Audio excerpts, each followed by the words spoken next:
Welcome to Time News Studios.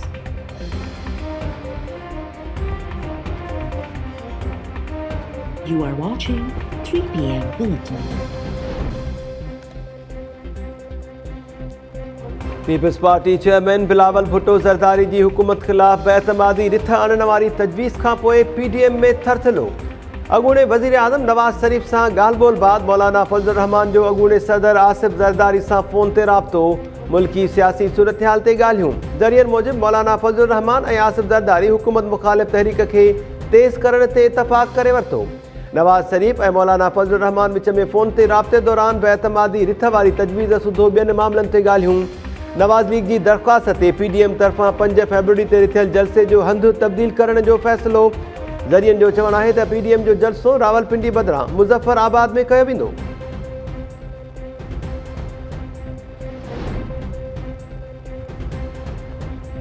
PTI JUIF ख़िलाफ़ परॾेही funding case दाख़िल कराए छॾियो। PTI अॻवान फारूक हबीब इलेक्शन कमीशन में दरख़्वास्त दाख़िल कराई।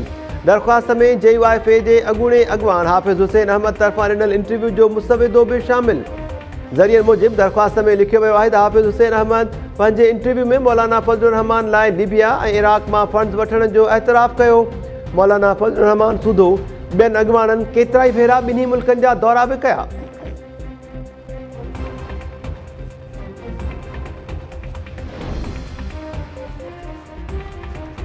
इलेक्शन कमीशन जी स्कूटनी कमेटीअ में PTI ख़िलाफ़ परॾेही फंडिंग केस कार्रवाई बिना मुलतवी। PTI जे वकील शाह खावा जी गैर हाज़िरी सबबि कमेटीअ जो इजलास मुलतवी कयो वियो। स्कूटनी कमेटी धुरियुनि खे 2 फरवरी ते ॿीहर तलब करे वरितो। इलेक्शन कमीशन ॿाहिरां मीडिया सां ॻाल्हाईंदे अकबर एस बाबर चयो आहे त वज़ीर आज़म इमरान ख़ान बयानु ॾिनो त परॾेही फंडिंग केस ते खुलियल ॿुधणी थियणु घुरिजे। असां स्क्रूटनी कमेटीअ खे चयो त हाणे एतराज़ ख़तमु थी विया। PTI जे बैंक अकाउंट्स जो रिकॉर्ड मुहैया कयो वञे। असां पंहिंजी दरख़्वास्त जी कॉपी PTI हवाले करे छॾी। ॾिसूं था इमरान ख़ान साहब हाणे छा थो करे।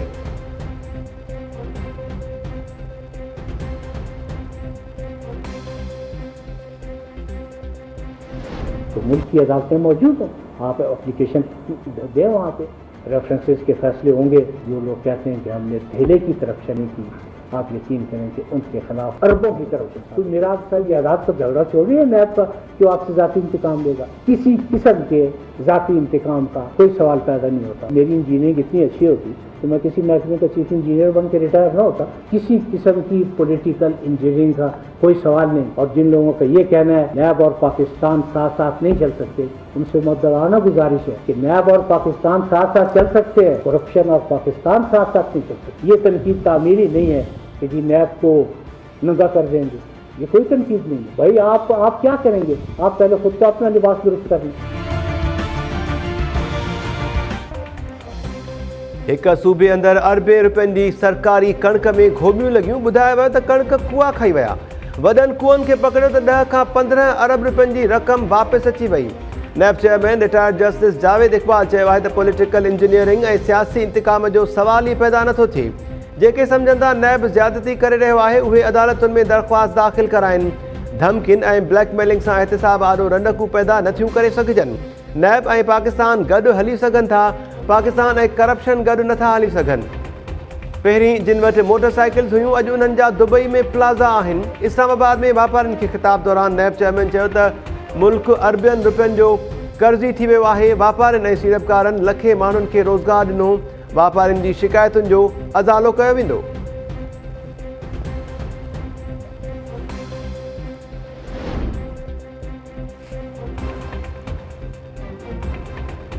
निज़ाम जमूद जो शिकार थी वञे त एक्शन वठणु अदालतुनि जो कमु आहे। अॼु मुल्क में इंसाफ़ थींदे नज़र नथो अचे। ॿुधायो वञे त कहिड़ो जनरल साहब हो जेको ब्रॉडशीट जे कावी मौसवी सां मिलियो ऐं पैसा घुरिया।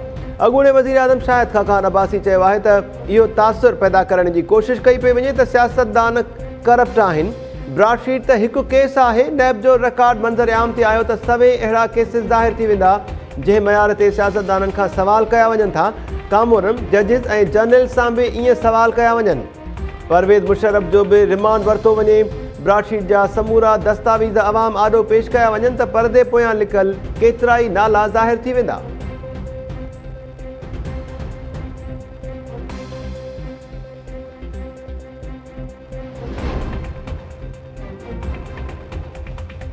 लाहौर की एहतसाब अदालत में मनी लॉन्ड्रिंग रेफरेंस से ॿुधणीअ दौरान शहबाज शरीफ चीनी सफ़ीर जो ख़त पेश करे छॾियो।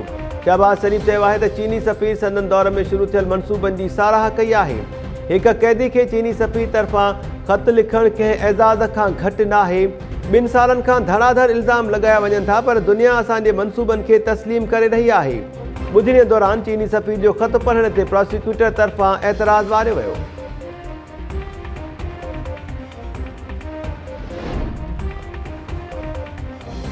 अफ़गान मुहाजिरनि बाबति अॻूणो कमिश्नर ज़ियाउर रहमान नैब ख़ैबर पख्तूनख्वा आॾो पेश। पेशावर में नैब की टीम तरफ़ां ज़ियाउर रहमान खां 1.5 कलाक ताईं पुछा ॻाछा। ज़ियाउर रहमान चयो आहे त गैर क़ानूनी भर्तियुनि ऐं इख़्तियारनि जे नाजाइज़ इस्तेमाल वारा इल्ज़ाम कूड़ा आहिनि। नैब आॾो समूरा सबूत ऐं काग़ज़ पेश करे छॾिया।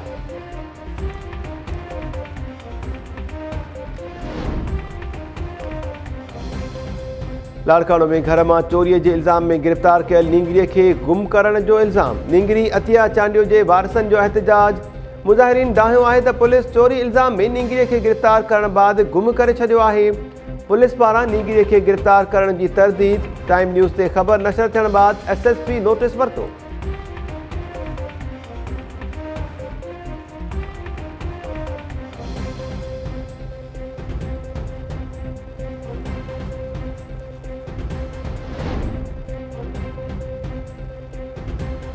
पीपल्स पार्टी अगवान कादिर खान मंदोखेल वफ़ाक़ी वज़ीर फैसल वाबडा जी नाअहलीअ लाइ इस्लामाबाद हाई कोर्ट सां राब्तो करे वरितो। PP अगवान तरफ़ां फैसल वाबडा ख़िलाफ़ हलंदड़ नाअहली केस में धुर बणिजण लाइ अदालत में दरख़्वास्त दाख़िल। दरख़्वास्त में पीपल्स पार्टी अगवान मौक़िफ़ इख्तियार कयो आहे त आम चूंडुनि दौरान जमा करायल नामज़दगी कागज़नि में फैसल वाबडा कूड़ो हल्फ़ी बयान जमा करायो। फैसल वाबडा अमेरिकी शहरियत लिकाई ऐं कूड़ ॻाल्हायो। फैसल वाबडा सादिक ऐं अमीन नाहे रहियो। खेसि आर्टिकल 62 ऐं 63 तहत नाअहल करार ॾिनो वञे।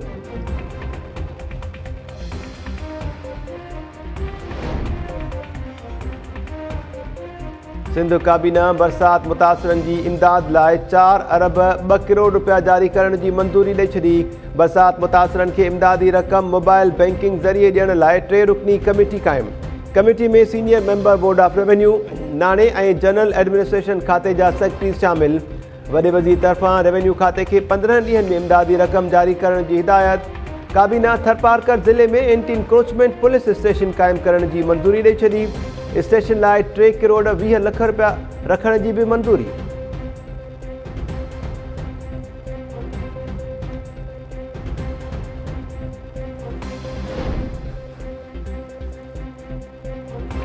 सिंध काबीना बिल्डिंग कंट्रोल अथॉरिटी के रूल्स में तरमीम करे छड़ी। हाणे गैर कानूनी अदावतूं डाहण लाइ हुकूमत बदिरां सिंध बिल्डिंग कंट्रोल अथॉरिटी के डायरेक्टर जनरल का इजाज़त वरिती वेंदी। काबीना लोकल गवर्नमेंट बाबत कानून ऐं ज़ाब्ता इलेक्शन एक्ट पटांदड़ करण की भी मंजूरी ॾेई छॾी।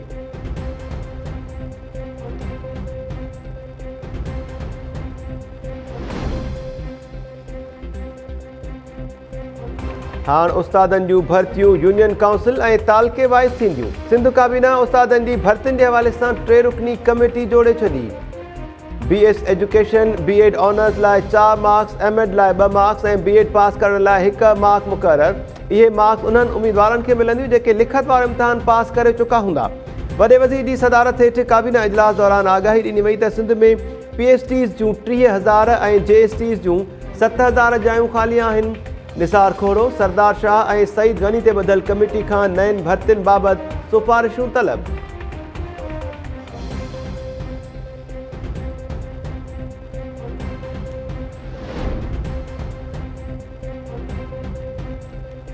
सिंध हाई कोर्ट सखर ॿेले खाते की ज़मीननि ते कब्ज़नि बाबति केस में आबपाशी खाते के सेक्रेटरी ऐं कोठड़ी बैराज के ऑफिसर्स के तलब करे वरितो।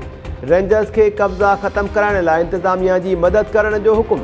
अदालत अमलदारनि खां 2 मार्च ताईं जवाब तलब करे वरितो।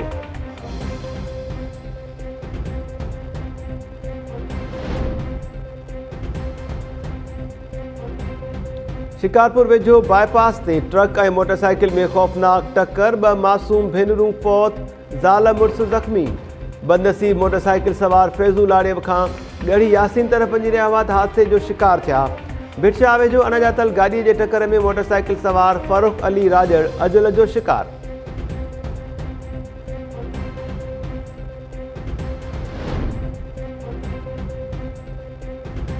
अव्हां ऑफिसिस में वेठा रहो ऐं सिलेंडर जा धमाका थींदा रहनि। सिलेंडर लॻाराईंदड़ ड्राइवर त पढ़ियल लिखियल नाहे हूंदो। अव्हां छा था करियो? सिंध हाई कोर्ट जा गाॾियुनि में गैर मयारी सिलेंडर इस्तेमालु करण बाबति केस में रिमार्क्स। सिंध हुकूमत जी रिपोर्ट ऐं DIP जो जवाब अदम इत्मीनान जोॻो करार। एडिशनल एडवोकेट जनरल अदालत खे ॿुधायो त सिंध काबीना जी मंज़ूरीअ बाद ॾंड में इज़ाफ़ो कयो वियो आहे। जस्टिस मोहम्मद अली मज़हर रिमार्क्स ॾिना त इहा कमेटीअ वारी रांदि न खेॾो। छा तरमीम सां गैर मयारी सिलेंडर जो इस्तेमालु रुकिजी वेंदो? पुलिस इख़्तियारनि अदालत खे ॿुधायो त ट्रैफ़िक पुलिस जो रुॻो शाहराउनि ते कमु हूंदो आहे। अदालत रिमार्क्स ॾिना त पोइ IG सिंध खे घुराए था वठूं। अदालत बिना लाइसेंस वारनि वर्कशॉप्स ख़िलाफ़ कार्रवाई जो हुकुम ॾींदे 23 फरवरी ते अॻु भराई रिपोर्ट तलब करे वरिती।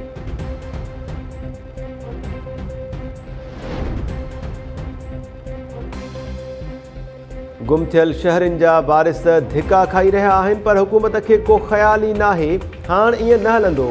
सिंध हाई कोर्ट गुम थियल शहरनि बाबति केस में फोकल पर्सन खे तलब करे वरितो। ॿुधणीअ दौरान घरू सेक्रेटरी पेश थियो। अदालत सवाल कयो त गुम थियल माण्हुनि बाबति कहिड़ी कार्रवाई कई वई आहे। घरू सेक्रेटरी ॿुधायो त गुम थियल माण्हुनि जी आज़ादीअ लाइ कार्रवाई जारी आहे। अदालत घरू सेक्रेटरी खे अॻु भराई रिपोर्ट समेत तलब करे वरितो।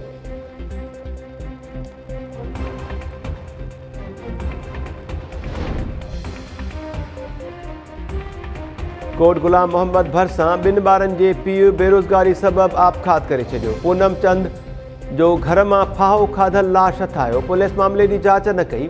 ॻोठाणे जे भाउ सरवण कोहली जो चवणु आहे त पूनम बेरोज़गारी सबबि परेशान रहंदो हो। संदसि ज़हनी तवाज़ुन बि ठीकु न हो।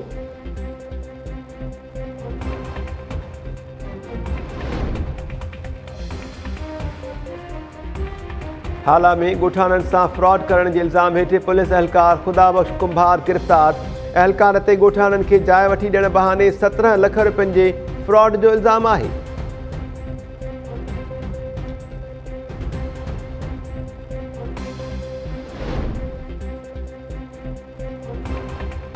एंटी करप्शन कराची जे सेंट्रल ज़िले में 2021 जो पहिरियों केस पंहिंजे ई हेड कांस्टेबल ख़िलाफ़ दाख़िल करे छॾियो। काशिफ खुर्शीद नाले शहरी दरख़्वास्त दाख़िल कराईंदे मौक़िफ़ इख्तियार कयो त कांस्टेबल मोहम्मद आदम पाण खे DSP सॾाए 15 लख रिश्वत वरिती ऐं KMC जा 7 दुकान अलॉट बि न कराया।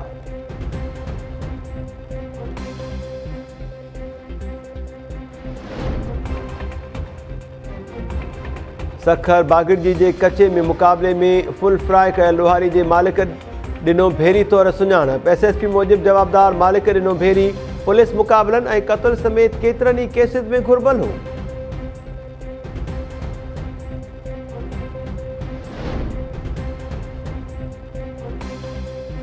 नवाबशाह में रेलवेज़ मुलाज़मनि जो रेलवे ट्रैक ते धरणो। कराची खां लाहौर वेंदड़ शालीमार एक्सप्रेस खे रोकियो वियो। रेलवेज़ अमलदारनि जूं मुलाज़मनि खे धरणो ख़त्म कराइण लाइ मिनथूं। मुज़ाहिरीन जो चवणु आहे त रेलवेज़ जे मुलाज़मनि खे बिना जवाब गिरफ़्तार कयो वियो आहे, जिन जी आज़ादीअ बाद धरणो ख़त्म कयो वेंदो।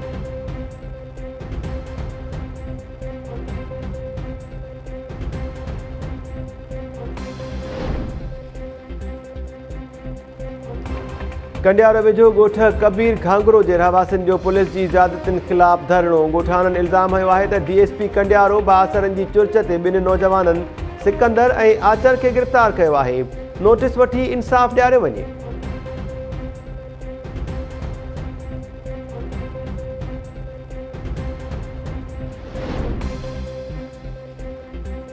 दौलतपुर सफ़र वेझो कणिक जे फसल मां अणॼातल शख़्स जो सिसी वढियल लाश हथे। पुलिस कमंद जे फसल मां नौजवान जी सिसी हथ करे वरिती। मोटरसाइकिल बि हथे। पुलिस मक़तूल नौजवान जो लाश अस्पताल मुंतक़िल करे छॾियो। सुञाणप न थी सघी।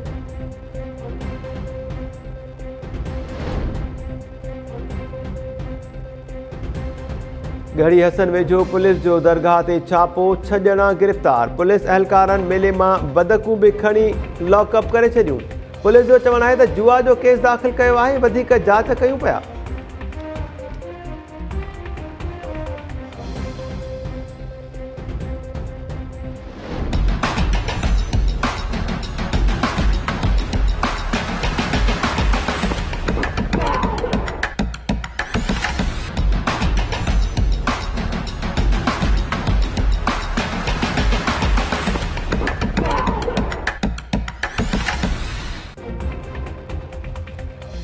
क्रिकेट शौक़ीननि जो इंतज़ार ख़त्म। कराची में मैदान सजी वियो।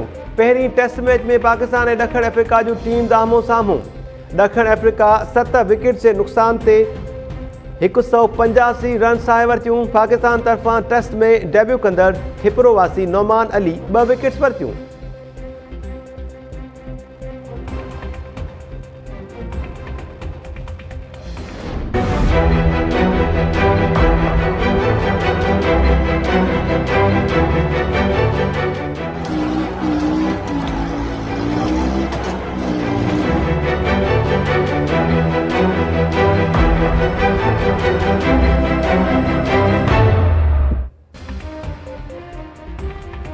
भारत में योम जमहूरिया के ॾींहं ते हारियुनि जी ट्रैक्टर रैली दौरान मुज़ाहिरीन रुकावटूं तोड़े दहली में दाख़िल थी विया। एहतजाज के खौफ़ में वकोड़ियल हुकूमत दहली के रस्तनि ते पुलिस की इज़ाफ़ी नफ़री मुक़रर करे छॾी।